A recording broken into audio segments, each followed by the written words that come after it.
ಆತ್ಮೀಯ ವೀಕ್ಷಕರೇ, Royce and creations YouTube ಚಾನಲ್ಗೆ ನಿಮಗೆ ಸ್ವಾಗತ.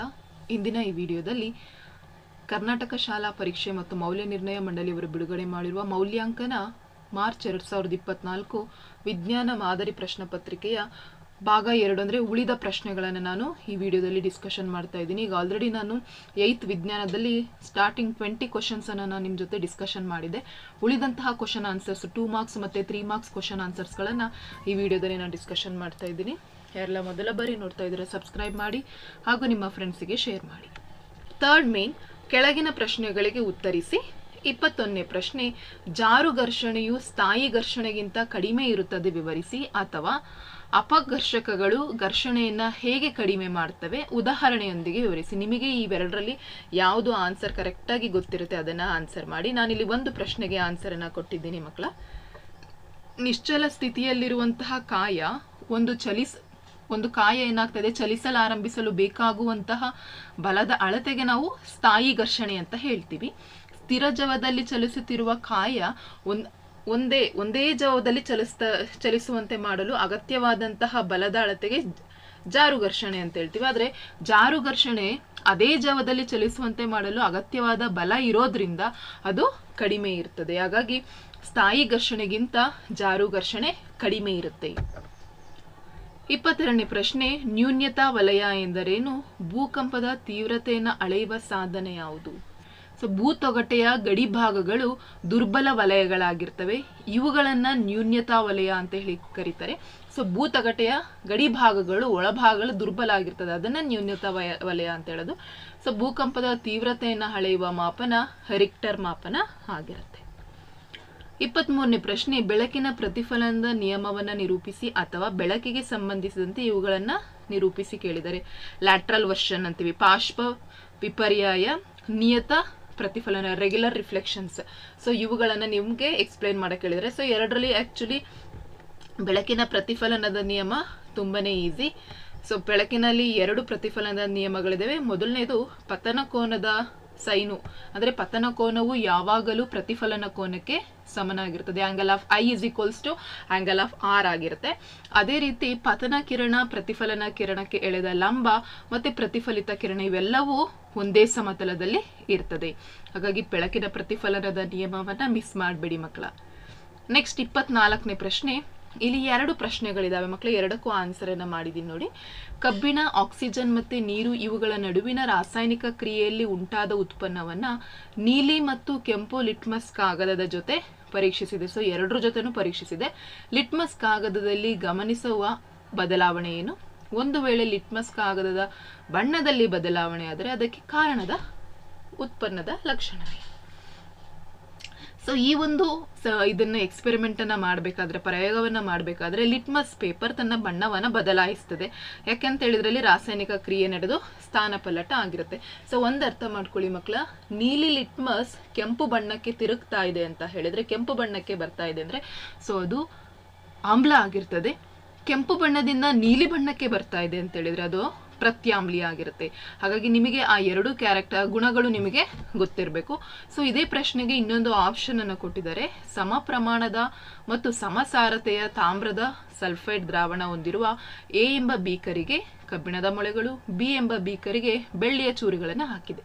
2 ಬೀಕರ್ಗಳಲ್ಲಿ ನಡೆಯುವ ಕ್ರಿಯೆಯನ್ನು, ರಾಸಾಯನಿಕ ಕ್ರಿಯೆಯನ್ನ ಸಮೀಕರಣ ಬರೀಲಿ ಕೇಳಿದ್ದಾರೆ.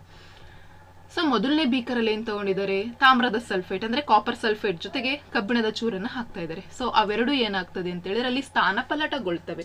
ಯಾಕೆಂತ ಹೇಳಿದ್ರೆ ಕಬ್ಬಿಣ ಕ್ರಿಯಾಶಾಲಿಯಾಗಿರುತ್ತೆ, ಯಾವುದಕ್ಕಿಂತ ತಾಮ್ರಕ್ಕಿಂತ ಹೆಚ್ಚು ಕ್ರಿಯಾಶಾಲಿಯಾಗಿರೋದ್ರಿಂದ ಅದು ತಾಮ್ರದ ಸಲ್ಫೇಟ್ ಅಲ್ಲಿರುವಂತಹ ಸಲ್ಫೇಟ್ ಅನ್ನ ಸ್ಥಾನಪಲ್ಲಟ ಮಾಡಿಕೊಂಡು FeSO4 ಆಗುತ್ತೆ, ಸಿಯು ಸಪರೇಟ್ ಆಗುತ್ತೆ.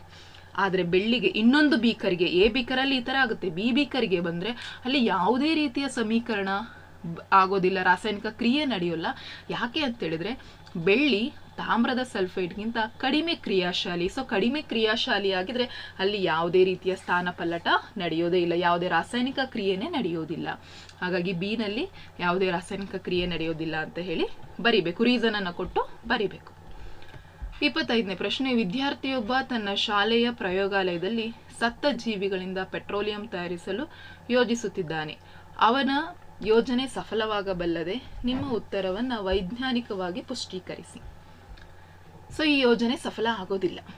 ಯಾಕೆಂತ ಹೇಳಿದ್ರೆ ನಮಗೆ ಗೊತ್ತಿದೆ ಮಕ್ಕಳ, ಪೆಟ್ರೋಲಿಯಂ ತಯಾರಿಸಬೇಕು ಅಂತ ಹೇಳಿದ್ರೆ ಸಾವಿರಾರು ವರ್ಷಗಳು ಕಳಿಬೇಕು. ಸಮುದ್ರದ ಆಳದಲ್ಲಿ ಎಲ್ಲಂತ ಸತ್ತ ಪ್ರಾಣಿಗಳು, ಕೊಳೆತ ಜೀವಿಗಳು, ಸಸ್ಯ ಜೀವಿ ಎಲ್ಲವೂ ಸಹ ಸೇರಿ ಅಲ್ಲಿ ಉದುಗಿ ಅಲ್ಲಿ ಒತ್ತಡವನ್ನ ಉಂಟು ಮಾಡಿ ಆ ನಂತರ ಎಷ್ಟೋ ವರ್ಷಗಳ ನಂತರ ಅವು ಏನಾಗ್ತದೆ, ಪೆಟ್ರೋಲಿಯಂ ಆಗಿ ಬದಲಾವಣೆ ಹೊಂದ್ತದೆ. ಆದರೆ ಇದು ಅನೇಕ ವರ್ಷ ಆಗಿರೋದ್ರಿಂದ ಅಗತ್ಯವಾದ ಕಚ್ಚಾ ವಸ್ತುಗಳ ಅವಶ್ಯಕತೆ ಮತ್ತೆ ವಾತಾವರಣದ ಇಲ್ಲದಿರೋದ್ರಿಂದ ಪ್ರಯೋಗಾಲಯದಲ್ಲಿ ಪೆಟ್ರೋಲಿಯಂ ತಯಾರಿಸಲು ಸಾಧ್ಯನೇ ಇಲ್ಲ. ನಮಗೆ ಗೊತ್ತಿದೆ ಪೆಟ್ರೋಲಿಯಂ ಯಾವ ರೀತಿ ಉಂಟಾಗುತ್ತೆ ಭೂತೊಗಟೆಯಲ್ಲಿ ಅಂತೇಳಿ. ಹಾಗಾಗಿ ಈ ಯೋಜನೆ ಸಫಲ ಆಗೋದಿಲ್ಲ ಅಂತೇಳಿ ನೀವು ಬರಿಬೇಕು. 26ನೇ ಪ್ರಶ್ನೆ, ಮಾನವನ ಸಂತಾನೋತ್ಪತ್ತಿಗೆ ಸಂಬಂಧಿಸಿದಂತೆ ಇಲ್ಲಿ ಕೊಟ್ಟಿರುವ ಚಿತ್ರವನ್ನ ಗಮನಿಸಿ ಕೊಟ್ಟಿರುವ ಪ್ರಶ್ನೆಗಳಿಗೆ ಉತ್ತರಿಸಿ. ಸೊ ಇಲ್ಲಿ ನೋಡಿ, ಚಿತ್ರವನ್ನ ಕೊಟ್ಟಿದ್ದಾರೆ ಮಕ್ಕಳ. ಎ ಮತ್ತೆ ಬಿ ಅನ್ನ ಗುರುತಿಸಿ. ಈ ಚಿತ್ರವನ್ನ ನೋಡಿದ್ರೆ ಗೊತ್ತಾಗುತ್ತೆ, ಎ ವೀರ್ಯಾಣು, ಬಿ ಅಂಡಾಣು. ಸೊ ಜಸ್ಟ್ 1 ಮಾರ್ಕ್ಸ್ ಈಸಿಯಾಗಿ ಸಿಗುತ್ತೆ. ಎ ವೀರ್ಯಾಣು, ಬಿ ಅಂಡಾಣು ಅಂತ ಬರೀರಿ. ಇಲ್ಲಿ ನಡೆಯುವ ಕ್ರಿಯೆಯನ್ನ ಹೆಸರಿಸಿ. ಸೊ ಈ ವೀರ್ಯಾಣು ಮತ್ತೆ ಅಂಡಾಣು ಎರಡೂ ಒಂದಾಗಿ ಸೇರಿದಾಗ ಅಲ್ಲಿ ಏನಾಗ್ತಾ ಇದೆ, ನಿಷೇಚನ ಕ್ರಿಯೆ ನಡೀತಾ ಇದೆ. ಅದನ್ನ ನಾವು ನಿಷೇಚನ ಅಂತ ಹೇಳಿ ಕರಿತೇವೆ.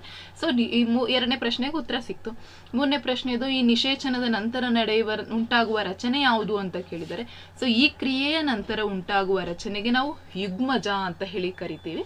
ಸೊ ಇದಿಷ್ಟನ್ನ ಬರೆದ್ರೆ ನಿಮಗೆ 3 ಅಂಕ ಸಿಗುತ್ತೆ, 2 ಅಂಕ ಸಿಗುತ್ತೆ. ನೆಕ್ಸ್ಟ್ 4th ಮೇನ್, ಕೆಳಗಿನ ಪ್ರಶ್ನೆಗಳಿಗೆ ಉತ್ತರಿಸಿ. ಇಲ್ಲಿ 3 ಪ್ರಶ್ನೆಗಳು, ಪ್ರತಿಯೊಂದಕ್ಕೂ 3 ಅಂಕ. 27ನೇ ಪ್ರಶ್ನೆ, ವಿದ್ಯುತ್ ಲೇಪನ ಎಂದರೇನು? ಇತರ ಲೋಹಗಳ ಮೇಲೆ ಕ್ರೋಮಿಯಂ ಲೇಪನದಿಂದ ಆಗುವ ಅನುಕೂಲವೇನು? ಅಥವಾ ತವರದ ಕ್ಯಾನ್ಗಳು ಆಹಾರ ಪದಾರ್ಥಗಳ ಸಂರಕ್ಷಣೆಗೆ ಕಬ್ಬಿಣಕ್ಕಿಂತ ಸೂಕ್ತ ಏಕೆ? ಸೊ ಮೊದಲನೇದಾಗಿ ನಾವು ವಿದ್ಯುತ್ ಲೇಪನ ಅಂದ್ರೆ ಏನು ಅಂತ ನೋಡೋಣ. ಒಂದು ಲೋಹದ ಮೇಲೆ ಇನ್ನೊಂದು ಲೋಹದ ತೆಳು ಪದರದ ಒಂದು ಲೇಪನವನ್ನ ವಿದ್ಯುತ್ ಹರಿಸುವ ಮೂಲಕ ಮಾಡುವ ಕ್ರಿಯೆಗೆ ವಿದ್ಯುತ್ ಲೇಪನ ಅಂತ ಹೇಳ್ತಾರೆ. ಸೊ ಹಾಗಾಗಿ ಒಂದು ಲೋಹದ ಮೇಲೆ ಇನ್ನೊಂದು ಲೋಹದ ತೆಳು ಪದರದ ಲೇಪನವನ್ನ ಮಾಡಲಿಕ್ಕೆ ನಾವು ವಿದ್ಯುತ್ ಲೇಪನ ಅಂತೀವಿ. ಸೊ ಇಲ್ಲಿ ಕ್ರೋಮಿಯಂ ಲೇಪನವನ್ನ ಮಾಡೋದು ಯಾಕೆ ಅಂತ ಹೇಳಿದ್ರೆ, ಅದು ಬೇಗನೆ ತುಕ್ಕು ಹಿಡಿಯುವುದನ್ನ ತಡೆಗಟ್ಟುತ್ತದೆ ಮತ್ತೆ ದೀರ್ಘಕಾಲಿಕ ಬಾಳಿಕೆಗೆ ಸಹಾಯವನ್ನ ಮಾಡುತ್ತದೆ. ಅದೇ ರೀತಿ ಅವರು ಇನ್ನೊಂದು ಆಪ್ಷನ್ ಪ್ರಶ್ನೆಯನ್ನ ಕೇಳಿದ್ದಾರೆ, ತವರವನ್ನ ಯಾಕೆ ಹೆಚ್ಚಾಗಿ ಆಹಾರ ಪದಾರ್ಥಗಳ ಶೇಖರಣೆಯಲ್ಲಿ ಕಬ್ಬಿಣಕ್ಕಿಂತ ಅದನ್ನ ಹೆಚ್ಚು ಬಳಸ್ತಾರೆ? ಯಾಕೆ ಅಂತ ಹೇಳಿದ್ರೆ ನಮಗೆ ಗೊತ್ತಿದೆ, ಕಬ್ಬಿಣವನ್ನ ನಾವು ವಾತಾವರಣಕ್ಕೆ ಬಿಟ್ಟಾಗ ಅಲ್ಲಿರುವಂತಹ ಆಹಾರ ಪದಾರ್ಥದಲ್ಲಿರುವ ನೀರಿನ ಅಂಶ, ತೇವಾಂಶ ಏನಾಗಿ ಅದು ತುಕ್ಕಿಡಿದು ಆಹಾರ ಕೆಡುತ್ತದೆ, ಆಹಾರ ವಿಷ ಪದಾರ್ಥವಾಗ್ತದೆ. ಹಾಗಾಗಿ ತವರ ಯಾವುದೇ ರೀತಿಯ ವಾತಾವರಣದ ಜೊತೆ ಅದು ವರ್ತಿಸೋದಿಲ್ಲ, ಅದು ಒಂದು ಮಿಶ್ರಲೋಹ ಆಗಿರ್ತದೆ. ಹಾಗಾಗಿ ಹೆಚ್ಚಾಗಿ ಆಹಾರದ ಪದಾರ್ಥಗಳನ್ನ ತವರದ ಕ್ಯಾನ್ಗಳಲ್ಲಿ ತುಂಬಿಡುತ್ತಾರೆ. ಸೊ ಈ ಆನ್ಸರ್ ಅನ್ನ ನೀವು ಅಲ್ಲಿ ಬರಿಬೇಕು.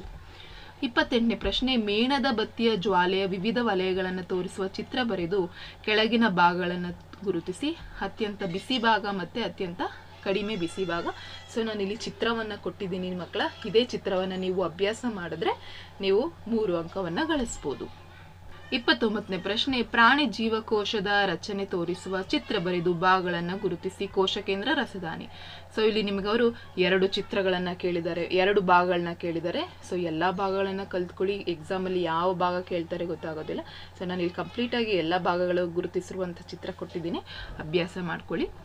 ಸೊ ನೆಕ್ಸ್ಟ್ ನಮಗೆ 5th ಮೇನ್, ಕೆಳಗಿನ ಪ್ರಶ್ನೆಗಳಿಗೆ ಉತ್ತರಿಸಿ. ಇಲ್ಲಿ 4 ಮಾರ್ಕ್ಸಿಗೆ ಒಂದೇ ಒಂದು ಪ್ರಶ್ನೆ ಇರುತ್ತೆ. 30ನೇ ಪ್ರಶ್ನೆ, ಅದರಲ್ಲಿ ಎ ಬಿ ಇದಾವೆ. ಮಲೇರಿಯಾ ರೋಗದ ಸಾಮಾನ್ಯ ನಿಯಂತ್ರಕ ಕ್ರಮಗಳು ಯಾವುವು? ಪಾಶ್ಚರೀಕರಿಸಿದ ಹಾಲನ್ನ ಕುದಿಸದೆ ಸೇವಿಸಬಹುದು, ಏಕೆ? ಇನ್ನೊಂದು ಅದಕ್ಕೆ ಆಪ್ಷನ್ ಇದೆ. ಅಥವಾ ಕ್ಷಯ ರೋಗದ ಸಾಮಾನ್ಯ ನಿಯಂತ್ರಕ ಕ್ರಮಗಳು ಯಾವುವು? ವಿನೆಗರ್ ಬಳಕೆಯು ಉಪ್ಪಿನಕಾಯಿಯ ಕೆಡುವಿಕೆಯನ್ನ ತಪ್ಪಿಸ್ತದೆ. ಸೊ ಮೊದಲನೇದಾಗಿ ಇಲ್ಲಿ ಎ ಪ್ರಶ್ನೆ, ಕ್ಷಯ ರೋಗದ ಸಾಮಾನ್ಯ ನಿಯಂತ್ರಕ ಕ್ರಮಗಳು. ರೋಗಿಯನ್ನ ಪ್ರತ್ಯೇಕವಾಗಿಡಬೇಕು, ರೋಗಿಗೆ ಸೇರಿದ ವಸ್ತುಗಳನ್ನ ದೂರ ಇಡಬೇಕು, ಸೂಕ್ತ ಲಸಿಕೆಯನ್ನ ಕೊಡಿಸ್ಬೇಕು. ಯಾಕೆಂತ ಹೇಳಿದ್ರೆ ಆ ಕಾಯಿಲೆ ಬೇಗನೆ ಹರಡುತ್ತೆ. ಹಾಗಾಗಿ ನಾವು ಅವ್ರು ಏನೇನು ಬಳಸ್ತಾರ ಆ ಎಲ್ಲ ವಸ್ತುಗಳಿಂದ ನಾವು ದೂರ ಇರಬೇಕು. ನೆಕ್ಸ್ಟ್ ಇನ್ನೊಂದು ಪ್ರಶ್ನೆ ಕೇಳಿದರೆ, ಅದರಲ್ಲಿ ವಿನೆಗರ್ ಬಳಕೆಯು ಉಪ್ಪಿನಕಾಯಿಯ ಕೆಡುವಿಕೆಯನ್ನ ತಪ್ಪಿಸ್ತದೆ. ಯಾಕೆಂತ ಹೇಳಿದ್ರೆ ವಿನೆಗರ್ ಒಂದು ರಾಸಾಯನಿಕ ವಸ್ತು, ಇದನ್ನ ಆಹಾರ ಸಂರಕ್ಷಣೆಗಾಗಿ ಬಳಸ್ತಾರೆ. ದೀರ್ಘಕಾಲಿಕ ಸಮಯದವರೆಗೆ ಇಡಲು ಇದು ಉಪ್ಪಿನಂತೆ ಕೆಲಸ ಮಾಡುತ್ತದೆ. ಮತ್ತೆ ಆಹಾರ ವಿಷಪೂರಿತವಾಗುವುದನ್ನ ವಿನೆಗರ್ ತಡೆಗಟ್ಟುತ್ತೆ. ಹಾಗಾಗಿ ಹೆಚ್ಚಾಗಿ ವಿನೆಗರ್ ಅನ್ನ ಬಳಸ್ತಾರೆ. 6th ಮೇನ್, ಈ ಕೆಳಗಿನ ಪ್ರಶ್ನೆಗಳಿಗೆ ಉತ್ತರಿಸಿ. 5 ಅಂಕದ ಒಂದು ಪ್ರಶ್ನೆ. 31ನೇ ಪ್ರಶ್ನೆ, ಎ ಪ್ರಶ್ನೆ, ವಸ್ತುವಿನ ಮೇಲೆ ಬಲವು ಉಂಟು ಮಾಡುವ ಪರಿಣಾಮಗಳನ್ನು ಪಟ್ಟಿ ಮಾಡಿ. ಬಿ, ಒತ್ತಡ ಅಂದ್ರೇನು? ಮೊಳೆಗಳು ಮೊನಚಾದ ತುದಿಯನ್ನ ಹೊಂದಿರ್ತವೆ ಏಕೆ? ಸೊ ಮೊದಲನೇದು, ವಸ್ತುವಿನ ಮೇಲೆ ಬಲ ಉಂಟು ಮಾಡುವ ಪರಿಣಾಮಗಳೇನಂದ್ರೆ, ಒಂದು, ನಿಶ್ಚಲ ಸ್ಥಿತಿಯಲ್ಲಿರುವ ವಸ್ತುವನ್ನ ಚಲಿಸುವಂತೆ ಮಾಡಬಹುದು ಬಲ ಪ್ರಯೋಗ ಮಾಡಿದ್ರೆ. ಚಲಿಸುತ್ತಿರುವ ವಸ್ತುಗಳ ಜವವನ್ನು ಬದಲಾಯಿಸಬಹುದು ಬಲ ಪ್ರಯೋಗ ಮಾಡಿದ್ರೆ. ಮತ್ತೆ ವಸ್ತುವಿನ ಚಲನೆಯ ದಿಕ್ಕನ್ನು ಬದಲಾಯಿಸಬಹುದು, ವಸ್ತುವಿನ ಆಕಾರದಲ್ಲಿ ಬದಲಾವಣೆಯನ್ನ ತರಬಹುದು. ಈ ರೀತಿ ಮಾಡೋದ್ರಿಂದ, ಬಲವನ್ನ ನಾವು ಬಳಸೋದ್ರಿಂದ ಈ ರೀತಿ ನಾವು ವಸ್ತುವಿನಲ್ಲಿ ಯಾವೆಲ್ಲ ಪರಿಣಾಮಗಳು ಉಂಟಾಗುತ್ತೆ ನಾವು ನೋಡ್ಬೋದು. ಅದೇ ರೀತಿ ಒತ್ತಡ ಅಂತ ಹೇಳಿದ್ರೆ, ಪ್ರೆಷರ್ ಅಂತ ಹೇಳಿದ್ರೆ, ಒಂದು ಏಕಮಾನ ವಿಸ್ತೀರ್ಣದ ಮೇಲೆ ಪ್ರಯೋಗಿಸುವ ಬಲವೇ ಒತ್ತಡ. ಸೊ ನಮಗೆ ಗೊತ್ತಿದೆ ಮಕ್ಕಳ, P=F/A ಆಗುತ್ತೆ. ಸೊ ಅದರ SI ಸೂತ್ರನೂ ಗೊತ್ತಿದೆ, ಪ್ಯಾಸ್ಕಲ್. ಒತ್ತಡದ ಸೂತ್ರ ಇದು SI ಏಕಮಾನ ಪ್ಯಾಸ್ಕಲ್ ಆಗಿರುತ್ತೆ. ಮೊಳೆಗಳು ಮೊರಚಾದ ತುದಿಯನ್ನು ಹೊಂದಿರ್ತವೆ ಏಕೆ? ಯಾಕೆಂತ ಹೇಳಿದ್ರೆ, ಮೊಳೆಯ ಮೇಲ್ಭಾಗದಲ್ಲಿ ಒತ್ತಡ ಹಾಕಲು ಅದರ ತುದಿಯು ಮೊನಚಾಗಿರ್ತದೆ. ಸೊ ಅಲ್ಲಿ ಯಾಕೆ ತುದಿ ತುಂಬಾ ಶಾರ್ಪ್ ಆಗಿರ್ತದೆ ಅಂದ್ರೆ, ಮೇಲ್ಗಡೆ ನಾವು ಸ್ವಲ್ಪ ಒತ್ತಡ ಹಾಕಿದ್ರೆ ಸಾಕು ಮೊಳೆ ಒಳಗಡೆ ಹೋಗುತ್ತೆ.